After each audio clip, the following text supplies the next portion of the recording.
खूब शीघ्र ओडिशा आसिबे आउ 3 महाबल बाघ से देब्रीगढ़ अभयारण्य छड़ा जिवो 5 महाबल बाघ भितरु जमुना और जिनत आसी सारी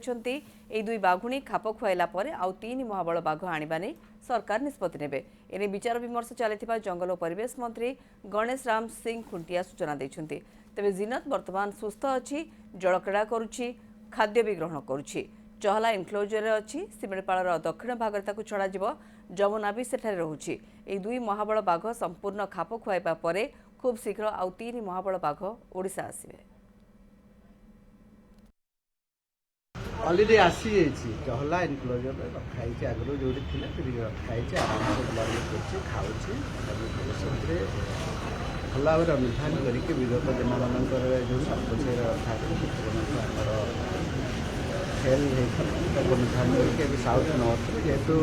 साउथ रे आमर जमुना को छड़ाई आराम से बुलाबुली कर भावुचे गोटे साउथ हूँ पूरा कोर एरिया अच्छी भल क्लाइमेट अच्छी यहाँ हूँ आपंकर नॉर्थ का जोटा चहला अच्छी झारखंड को लगिक अच्छे से किसी हैबिटेट्स